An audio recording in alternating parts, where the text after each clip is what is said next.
여러분의 구독은 영상을 제작하는 데 큰 힘이 됩니다.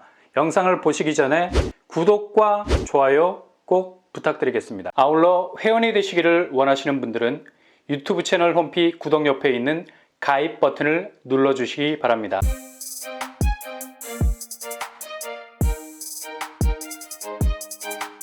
안녕하세요. 뻔뻔한 복덕바입니다. 일단 굉장히 맑아 있었던 주택담보대출에 서서히 먹구름이 끼고 있습니다. 지난달만 해도 3%대 금리도 시중은행에서 볼 수도 있었고요. 이게 주요했던 게 금융당국의 시중은행 금리 인상을 자중해달라는 메시지가 상당한 무게감을 더해줬죠. 그래서 시중 메인은행들은 앞다퉈서 금리, 특히 주택담보대출 금리를 사정없이 내리기 시작했습니다.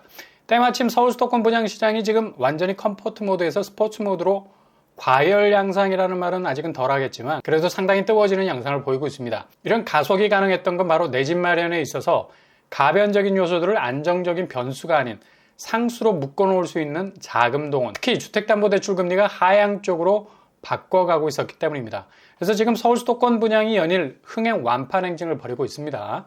일단 수요층에서 자금 부담, 특히 금리 부담이라는 무게가 그리 무겁지 않으니 입지가 좋은 서울 쪽 분양은 더욱 쏠림 현상이 심해지는 건 당연한 거고요. 근데 이게 금리 인하와 역방향으로 분양가를 올리기 시작하니 이거 밑빠진 독에 물을 붓는 격이 될 수도 있어요. 금리 부담은 내려갔는데 실제로 집을 사려는 사람들의 액면가, 그냥 얼굴에 부딪혀오는 가격 부담이 하루가 다르게 달라지고 있다는 얘기입니다.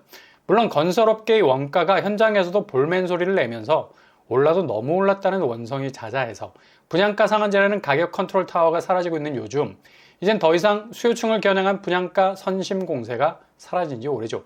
무조건 수익률에 초점을 맞춰서 분양가를 올려대고 있습니다. 그러니 당장 눈에 밟히는 고분양가임에도 불구하고 향후 입지가 밀어올릴 수 있는 경쟁력이라는 부가가치 창출에 대한 웅장한 밑그림을 그리는 수요층이라면 손해되는 장사가 아니거든요. 일단 밀어붙이다 보면 감당해야 할 이자보다 진입에 성공한 아파트 시세 차익이 이런 핸디캡들을 다 커버해 줄 수 있겠다는 생각이 들 수밖에 없는 거고요. 그러니 분양가가 정말 비행 청소년처럼 불량하게 나와도 울며 겨자 먹기로 고분양가 부담을 접어두고 그래도 낮은 대출 이자를 디딤돌 삼아서 이후 상승 궤적 안에서 보여줄 막강한 시세 차익이라는 계산기를 두드리고 있는 거죠.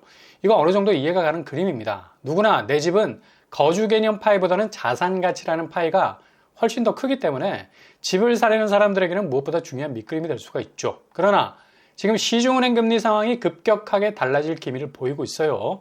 이 부분은 빠르게 체크를 하시고 새 집에 대한 준비하셔야 되겠습니다.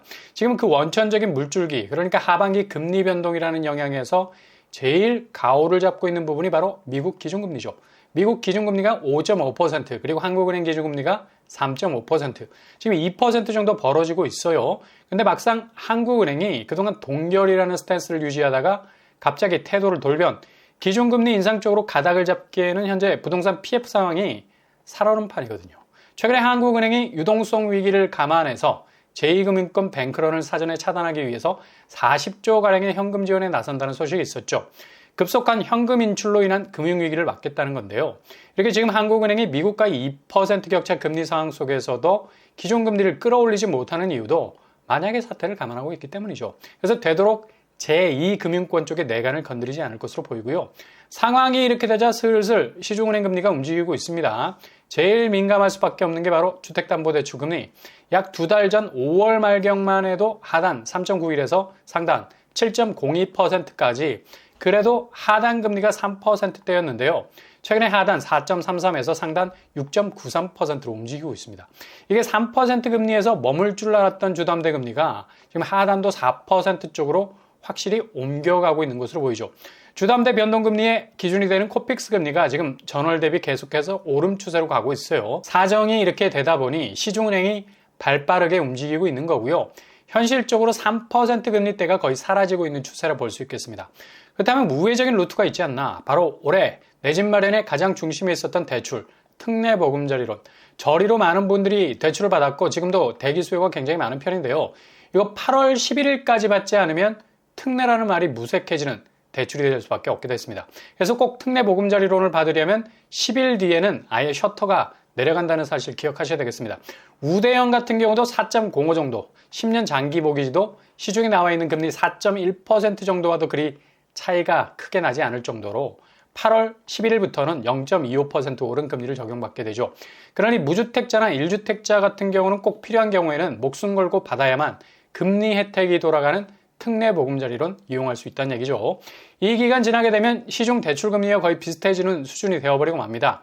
물론 DSR 적용받지 않는다는 장점이 있겠습니다. 이런 조짐을 잘 간파하시고 지금 공격적인 청약 혹은 내 집 마련 분위기 선택지 잘 정하셔야 된다는 얘기입니다. 어렵게 당첨되거나 힘들게 매입을 한 내 집이 그냥 공중분해가 될 수 있는 리스크도 있다는 거죠. 그러니 주담대 금리 부분은 디테일하게 들여다봐야 한다는 겁니다. 이런 금리 충격 베이스가 여전히 있기 때문에 최근 강남이 상당한 반등을 이뤘다. 또 노도강이 1억씩 올랐다는 뉴스가 전해지는데 실제로 들여다보면 쏘쏘한 분위기라는 걸 알 수 있어요. 일단 궤적이 바뀌었다는 건데요. 그래도 여전히 잘 들여다봐야 할 여지 충분히 있습니다. 일단 강남 개포자의 프레지던스 최고가 29억까지 찍었다가 최근에 26억 선에서 25억 선까지 밀려나고 있습니다. 3,000세대 대규모 단지 입주 아파트죠. 강남의 전세가를 좌우하는 중요한 지표 아파트였습니다. 그닥 급격한 반등은 없는 것으로 보이고요. 보합세 아크롤 리버파크 1,600세대 대단지 최고가 46억에서 떡나겠다가 최근 38억 언저리까지 와 있습니다. 정점까지는 시간이 필요하겠죠. 근데 지금 금리 불안 요소가 남아있어서 반포의 신화를 다시 쓸 수 있을까에 대한 부분 더 들여다봐야 하고요. 최근 노도강이 1억씩 다시 올랐다 하는데 이거 어디까지나 낙폭의 선상에서 바라본 상승 격차를 말하는 거고요. 노원구에 위치한 상계주공 6단지 최고가 9억 4천 수준이었는데 조정을 받아서 하염없이 떨어지다가 6억까지 갔었는데 최근 5억 7천 선에 머물러 있습니다. 2600세대 대단지죠. 구축 중에 구축. 그리고 도봉구 북한산 아이파크 2000세대 규모 12억 최고가 찍었지만 여전히 8억 언저리에서 숨을 꼴딱꼴딱 하고 있습니다. 확실한 반등이 지지부진한 상태죠. 그리고 강북구 SK 북한산 시티는 3800세대 매모드 단지 최고가 8억 9천 선이었는데 여전히 6억 초반에 머물러 있습니다. 이렇게 강남구의 급격한 반등, 이거 설레발일 수도 있으니 디테일하게 들여다봐야 하고요. 특히 노도강은 여전히 조심하셔야 되겠습니다. 반등 기미가 그리 극적이지 못해요. 오히려 조정장의 가격대를 그대로 유지한 편입니다. 이렇게 지금 금리 부담 요소, 특히 특례 보금자리론 혜택은 8월 11일로 끝난다는 사실 기억하시고 금리 부분 단단히 준비를 하시고 여러 집들을 지켜보셔야 되겠습니다.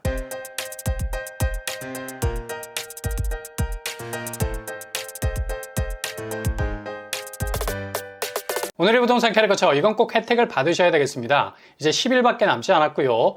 무주택자, 1주택자에게만 부여된 혜택이라 할 수 있죠.